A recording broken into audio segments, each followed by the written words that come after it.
South India shopping mall, the wedding మంత్ర, సరికొత్త wedding collection, south India shopping mall.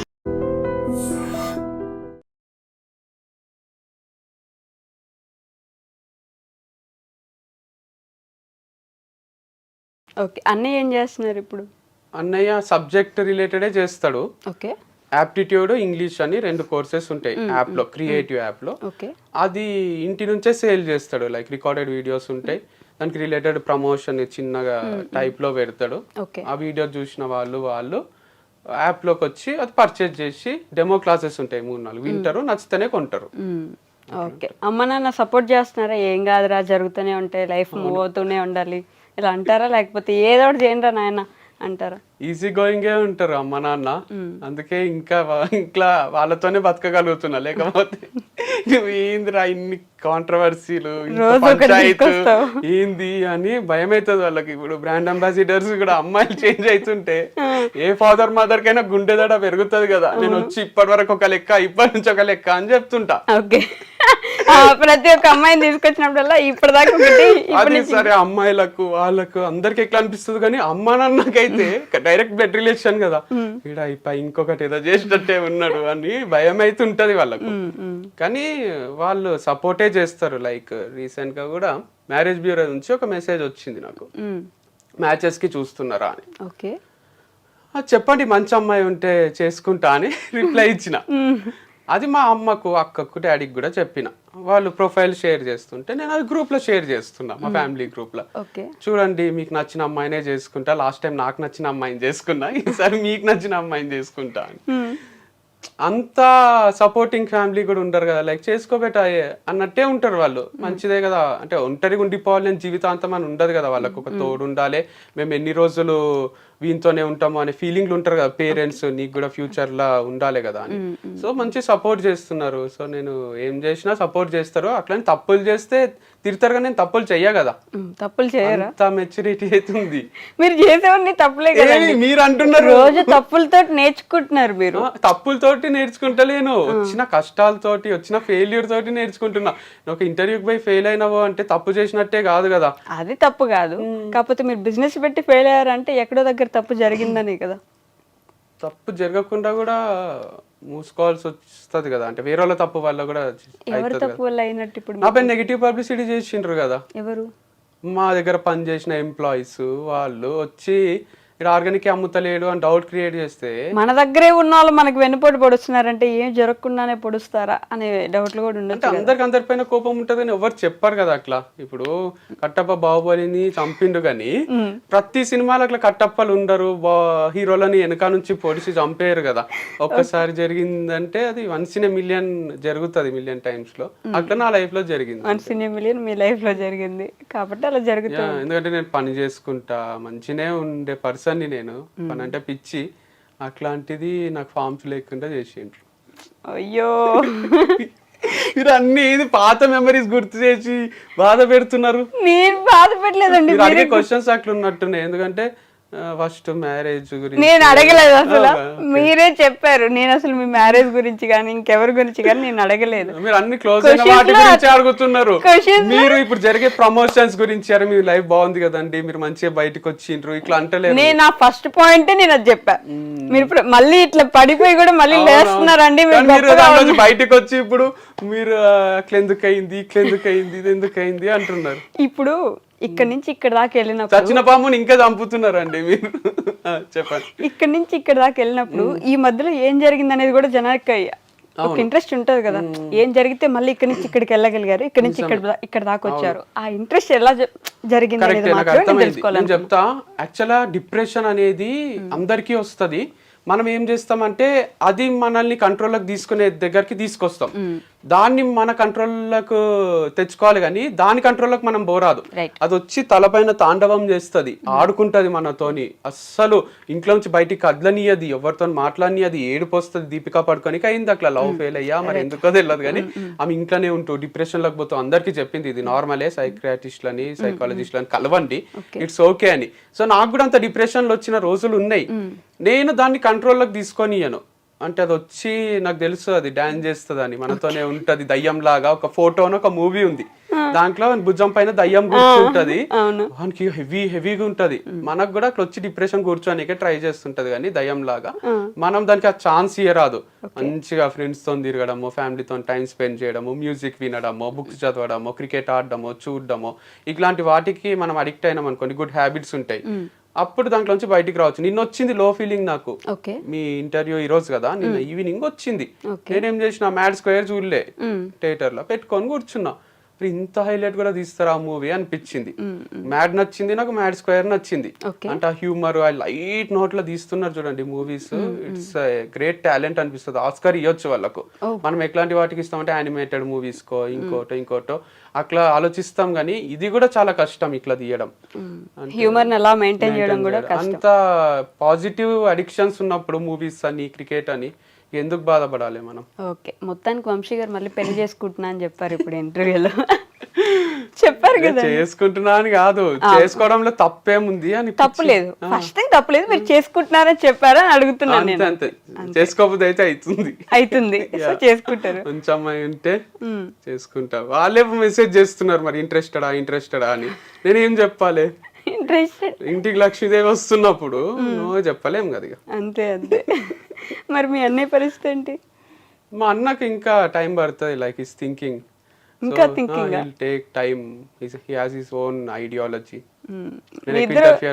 మీ ఇద్దరికి separate ideology ఉంటది కదా, same అసలు ఉంటది అనిపిస్తది.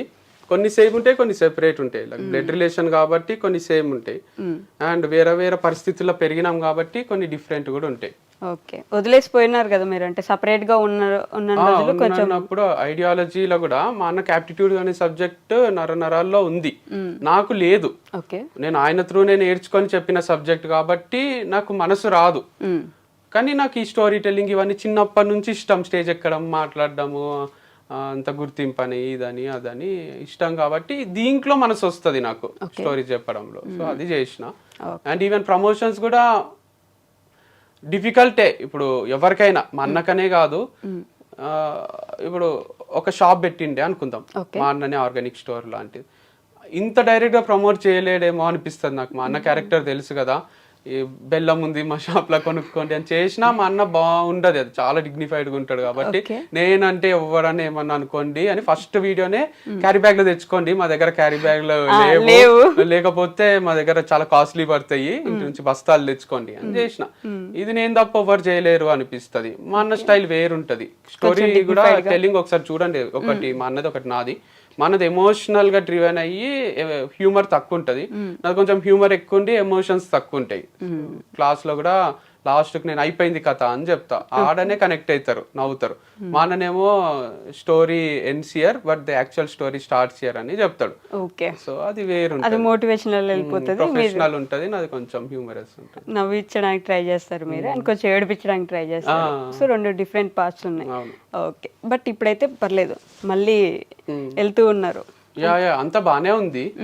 సో మేము చూసినాం, నేను చెప్పినట్టు నానోకి ఈఎంఐ కట్టడానికి పైసలు ఉండకుండే మా దగ్గర పల్సర్ బైక్ ఉంటుండే, బజాజ్ ఫైనాన్స్ ఏదో దాంట్లో తీసుకున్నాము. వాళ్ళు ఇంటికి వస్తే మా డాడీ కీస్ ఇస్తే కొన్న 6 నెలలకు ఆ బైక్ తీసుకొని వెళ్ళిపోయిండ్రు. మా అన్న వెక్కి ఏడుస్తున్నాడు, నిజాం కాలేజీలో చదువుతుండే. పల్సర్ ఎట్లుంటది డిగ్రీ బీటెక్ టైంలో తిరగాలంటే. తర్వాత మా దగ్గర ఒక బైక్ లేదు, స్కూటర్ లేదు, ఏం లేదు. ప్లాటినా తీసుకున్నాడు. ప్లాటినా అంటే 100cc బైక్, ఇదేమో 150cc. అది అంకుల్ తిరిగే బైక్ లో మా అన్నని కాలేజ్ పోమంటే మా అన్నకి ఏడుపు వస్తుండే. సో చాలా డిస్టర్బ్ ఫీల్ అవుతుంటుంది. దానికి 2500 ఈఎంఐ ఉంటే అది కూడా కట్టకుంటే బౌన్స్ అయ్యి. దీనికి నవ్వలేదు, వెనక కెమెరా మ్యాన్స్ నవ్వుతున్నా మీరు మళ్ళీ నన్ను ఆయన అంత బాధగా చెప్తుంటే నవ్వుతున్నారు. సంతోషమే, ఆ పరిస్థితి నుంచి ఈ పరిస్థితికి వచ్చినాం కదా. సో అట్లా బైక్ ఎత్తుకపోయిన రోజుల నుంచి ఈఎంఐలు కట్టలేని స్టేజ్ నుంచి బుల్లెట్ ఇప్పించింది మా అక్క. 5,000 కూడా ఉండకుండా 3,000 ఉంటుండే, అది అక్కనే కడుతుండే. సో ఫస్ట్ 5,000 అడ్వాన్స్ కట్టి బుక్ చేసినాం ఎర్రగడ్డాల పిచ్చాసుపత్రి దగ్గర. అది రాయల్ ఎన్ఫీల్డ్ షోరూమ్ ఉంటుండే, అడ్వాన్స్ బుకింగ్ చేసుకోవాల్సి వస్తుండే బుల్లెట్ కి. కాదు, ఇప్పుడు ఇందాక మాట్లాడుతూ రేంజ్ రోవర్ నానో కార్ అన్నారు కదా, ఇందాక ఫస్ట్ మాట్లాడుతూ ఇప్పుడు ప్రమోషన్స్ జరుగుతున్నాయి కాబట్టి నడుస్తుంది నాకు అన్నారు. మరి రేంజ్ రోవర్ ఉంది మీకు, ప్రమోషన్స్ మీద ఆధారపడి బ్రతకాల్సిన అవసరం ఏమొచ్చింది? రేంజ్ రోవర్ ఉన్న వాళ్ళు ప్రమోషన్స్ మీద బతుకుతున్నారంటే ఎవరో నమ్మరు. ఫస్ట్ రేంజ్ రోవర్ లో డీజిల్ పోయాలంటే పని చేయాలి కదా, చాలా ఖర్చు అవుతుంది. అది 7-8 కిలోమీటర్లే ఇస్తుంది మైలేజ్. రేంజ్ రోవర్ కొనుక్కున్నారు కదా ముందైతే. ఫ్యాక్ట్ మేము కొన్నది ఇద్దరం కలిసి లాంగ్ బ్యాక్ 6 years బ్యాక్ కొన్న, 5 years బ్యాక్ 2019 రేంజ్ రోవర్. అది దానికి ఈఎంఐలు కట్టి కట్టి కట్టి ఇప్పుడు మా సొంతమైంది తప్ప దానికి చాలానే కష్టమైంది. దాన్ని మెయింటైన్ చేయాలంటే సర్వీసింగ్ ఇస్తే తెలియని వాళ్ళు లేరు. 70,000 80,000 1 lakh కూడా అవుతుంది. మొన్న రిపేర్లు ఆ బెల్టులు అన్ని చేంజ్ చేసి 3 lakhs అయింది. 2 months నుంచి కడతలేడు మా అన్న. వాళ్ళకు సర్వీసింగ్ చేపించి తెచ్చిండు, ఉద్దర పెట్టిండు. సో ఇయ్యకపోతే ఇప్పుడు మళ్ళీ అన్ని జమ చేసి నాకు వచ్చిన డబ్బులు కొన్ని, మా అన్నకు వచ్చిన అన్ని ఆయనకి ఇచ్చినాం. సో ఇంత కష్టం ఉంది. అట్లని ఇప్పుడు రేంజ్ రోవర్ తీసేసి సైకిల్ కొనుక్కొని తిరగలేము కదా. సో ఎంత కష్టపడి ఇష్టంగా కొనుక్కున్న దాన్ని మెయింటైన్ చేయాలి కాబట్టి చేస్తున్నాం. కానీ మీ లైఫ్ లో ఇట్లా అంటే ఒకసారి మోటివేషనల్ స్పీకర్ అయ్యారు, ఒకసారి బిజినెస్ మ్యాన్ అయ్యారు, ఇంకోసారి ఒక ఫామ్ నడిపించారు, మళ్ళీ ఇంకో ఫామ్ నడిపించారు, ఇప్పుడు మళ్ళీ ప్రమోషన్స్ చేస్తున్నారు. అంతకుముందు మీరు చెప్పినట్టు కాలేజ్ లో బాయ్ గా చేశారు. ఒక్కొక్కటి ఇట్లా మార్చుకుంటూ ఎందుకు వస్తున్నారు? ఒక్క దాని మీద ఎందుకు స్టిక్ అవ్వలేదు ఎప్పుడు కూడా? నేను స్టిక్ అయ్యా కావాలనుకున్న పరిస్థితులు స్టిక్ గా అనియలేదు చాలా సార్లు. ఇప్పుడు టీచింగ్ చేసిన తర్వాత నేను దీనికోసం పుట్టలేదు అనిపించింది.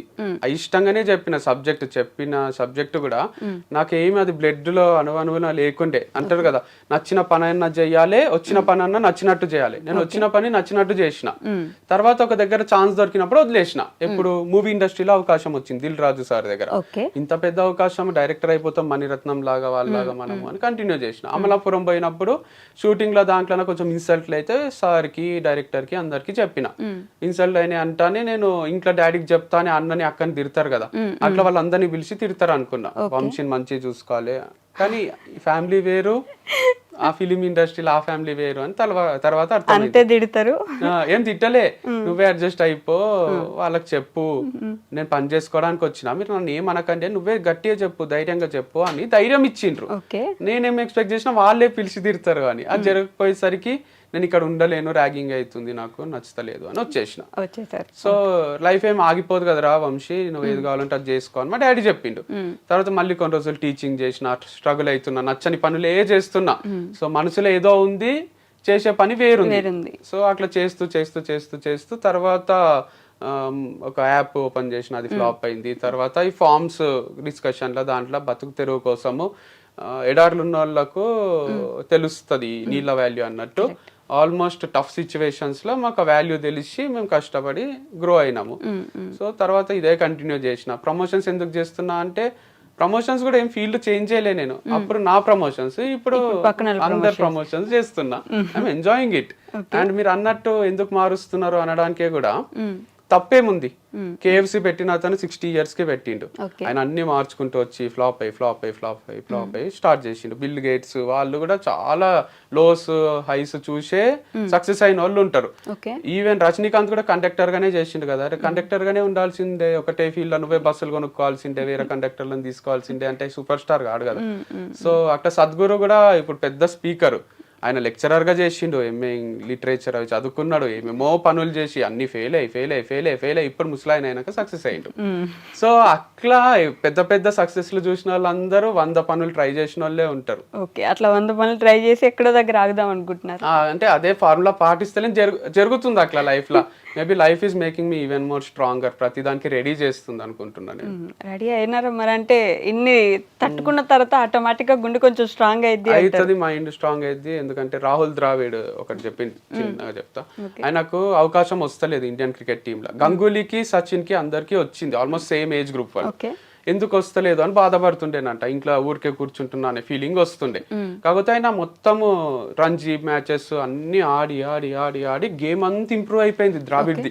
పెద్ద స్పిన్నర్స్ కి, ఇండియాలో ఫాస్ట్ బౌలర్స్ కి అందరికి ఆడి, షేన్ వాన్ కి, బ్రెట్లీకి, మెగ్రత్ కి అందరికి కూడా ఈజీగా ఆడుతుండే. షోయబ్ అఖ్తర్ బౌలింగ్ వేస్తే కూడా డిఫెండ్ చేస్తుండే. అందరు ఇరిటేట్ అవుతుండ్రి, ద్రావిడ్ ఉన్నాడా అని అడుగుతుండ్రి ఇంటికి వచ్చి. ది వాల్ అని అందుకే పేరు వచ్చింది ద్రావిడ్ కి. అట్లా ఎందుకు జరిగింది అంటే, ఆయన 5 years డిలే అయింది ఆయనకి ఇండియా క్రికెట్ టీమ్ కి సెలెక్ట్ సెలెక్ట్ కావడం. Okay. ఆ 5 years లో అన్ని నేర్చేసుకున్నాడు ఆయన టెక్నిక్స్, ఎట్లా డిఫెండ్ చేయాలి, ఎట్లా కొట్టాలి, ఎట్లా వికెట్ కాపాడుకోవాలని. సో సచిన్ కి గంగూలీకి హెల్ప్ గాంధీ ద్రావిడ్కి అయ్యి, సచిన్ అంటే ఎంతమంది ఫ్యాన్స్ ఉంటారో సచిన్ గెలిపిస్తాడో అనే నమ్మకం అది వేరు. కానీ సచిన్ అవుట్ అయినాక కూడా ఇంకా నమ్మకం ఉండాలంటే వచ్చి ఇంటికి వచ్చి అడుగుతుండ్రి, ద్రావిడ్ ఉన్నాడా, అమ్మాయి ద్రావిడ్ ఉన్నాడు చాలు, అంటే ద్రావిడ్ ఉంటే లాస్ట్ వరకు ఉంటాడు, ఏదో ఒకటి చేస్తాడు అనే ఫీలింగ్. సో అట్లా డిలే అవుతుందేమో కానీ it's making me even more perfect. Life అనే గేమ్ ని ఈజీగా ఆడేటట్టు చేస్తుంది. ఓకే, కాదు మీకు ఈ కథలు చెప్పడం లేదంటే ఇంకెక్కడో స్టోరీస్ చెప్పడం బాగా అలవాటు కదా, ఈ మోటివేషనల్ స్పీకింగ్ లాగా వెళ్ళేసి ఎక్కడదో ఎప్పుడుదో జరిగిన స్టోరీ ఒకటి చెప్తే కొంచెం మోటివేట్ అవుతారు జనం. అవును, కానీ అదే పనిగా చెప్పడం కూడా కాదు. It's like my brother sister కి చెప్పినట్టే ఇది. వినే వాళ్ళకి కూడా ఇంటర్వ్యూ ఊరికే చూస్తే ఏమొస్తుంది, వాళ్ళకు ఉపయోగపడే విషయాలు ఏవో ఒకటి చెప్పాలి కదా. నేను పోయి ప్రిన్సిపల్స్ ని కలుస్తుంటే మా మామ భరత్ మామ అని రంజోల్ జైరాబాద్ దగ్గర ఉంటాడు, ఆయనతో కూర్చుంటే టైమే తెలియదు మాకు. సో ఆయన కొన్ని విషయాలు చెప్తాడు, మాకు ఇక లైఫ్ టైం యూజ్ అవుతాయి అవి. అట్లా కొందరు పర్సన్స్ ఉంటారు లైఫ్ లో. ఈవెన్ మా డాడీ కూడా చాలా విషయాలు చెప్పిండు. నిన్న పూరి జగన్నాథ్ గారిది వింటుంటే, మనము ఏదో అనుకుంటున్నాము, మనం మార్స్ లో పోయి ల్యాండ్ కొంటామా, ఈడ ఎందుకు కొన్ని ఏదో ఫీల్ అవుతున్నారు, మనం వదిలేసే పోవాల్సి వస్తుంది కదా అని ఒక కాన్సెప్ట్ చెప్తుండు. మా ఫాదర్ కూడా అట్లనే చెప్తారు, లైక్ రెంట్ కి వచ్చినాం, మనము రెంట్ కట్టేసి ఉంటున్నాము, మనం ఏదో ఒక రోజు చనిపోవాల్సిందే, భూమి మీద రెంట్ కడుతున్నాము, 1000 ఏళ్ళు బతకం, మనము 2000 ఏళ్ళు బతకము, సో ఈజీ తీసుకోండి, అందరు వెళ్ళిపోవాల్సిందే అన్నట్టు మాట్లాడుతుంటారు. నేను కూడా దిల్ రాజు సార్ దగ్గర ఆఫర్ వదిలేసినప్పుడు కొటేషన్ రాసింటి, ఆ మూమెంట్ కి బాధ కావద్దని. ఏమున్నోడు ఏం లేనోడు ఇద్దరు చచ్చిపోతారు. ఏమున్నోడు అంటే AIM ఇంగ్లీష్ లా, ఏమున్నోడు గోల్ ఉన్నోడు, ఏం లేనోడు అంటే తెలుగులో ఏం లేనోడు, ఏం లేనోడు అంటే ఒక గోల్, ఒక అంబిషన్ లేనోడు, ఉట్టిగా బతికేస్తున్నాడు, ఏదో సాధిద్దామని సాధించినోడు, అన్ని చేసేటోళ్ళు ఇద్దరు చచ్చిపోతారు. నీకెందుకు బాధ, లైట్ తీసుకో, లైఫ్ అనేది ఏం పర్మనెంట్ కాదు, ఇట్స్ టెంపరీ అని. But it's like you know goal ఉండడమే బెటర్. మెచ్యూరిటీతో పాటు అవి కూడా అర్థమవుతున్నాయి. సో గోల్ లేకుంటే ఎట్లా బతుకుతున్నాం, ఏం బతుకుతున్నామో అర్థం కాదు. రోజు ఫుల్ బాటిల్ దాగి పండుకోబుద్ది అవుతుంది, అది తప్పు కదా, లివర్ ఖరాబ్ అవుతుంది, మనకి ఎఫెక్ట్ మన ఫ్యామిలీ మెంబర్స్ కి. కానీ ఒక సైడ్ మీరు అన్నట్టు నిజంగానే మోటివేట్ అయ్యే వాళ్ళు ఉంటే, ఇంకో సైడ్ మా తలనొప్పి వచ్చాడు ఏదో ఒకటి చెప్తాడు మళ్ళీ ఇప్పుడు అనుకునే వాళ్ళు కూడా ఉంటారు. నాకు తెలుసు, కానీ నీడ్లు ఉన్న వాళ్ళకి చాలా హెల్ప్ అవుతుంది లేండి, మంచి మాటలు, మంచి విషయం చెప్పడము. వాళ్ళకు లైఫ్ మొత్తం చేంజ్ అయ్యే ఛాన్సెస్ కూడా ఉంటాయి. సో నవ్వుతూ ఉండాలి, ఎనర్జెటిక్ ఉండాలి. సో ఫెయిల్ అయినా ఏం కాదు, ఎండ్ ఆఫ్ లైఫ్ కాదు అనేది ప్రాక్టికల్ గా ప్రూవ్ చేస్తున్నా కదా నేను. అంటే చెయ్యాలని ఇవన్నీ చేస్తలేను, కానీ చాలా టఫే. Company fail, marriage life fail, love fail, ఇది అది అని కాదు, అన్ని ఫెయిల్యూర్ చూసి కూడా పొద్దున్న లేస్తా, తింటా, పని చేసుకుంటా, బతుకుతా, ఒక అకౌంట్ ఉంది, కార్ ఉంది, అన్ని మెయింటైన్ చేయగలుగుతున్నా, అన్ని చేయగలుగుతున్నా, చచ్చిపోతలేను, బాధపడుతూ ఇంట్లోనే కూర్చుంటలేను అంటే మీరు ఎందుకు ఫీల్ అవుతున్నారు? చిన్న చిన్న వాటికి ఎగ్జామ్ లో ఫెయిల్ అయినాము, లైఫ్ లోనే ఫెయిల్ అయినా కదా అని. బట్ స్టిల్ నేను లివింగ్ ఎగ్జాంపుల్, మొత్తం ఫెయిల్ అయ్యి కూడా అదే సక్సెస్ కదా. ఫెయిల్ అయ్యిపోవడం వేరు, ఇట్లా లేచి మళ్ళీ బయటకు వచ్చి ఏదో ఒకటి ట్రై చేయడం వేరు. అదే నేర్పిస్తారు కదా. పడడం ఫెయిల్యూర్, లేవడం సక్సెస్ కదా. కరెక్ట్. సో అది అర్థం చేసుకుంటే అందరూ ఫాలో కావాలి ఈ రోజే నన్ను.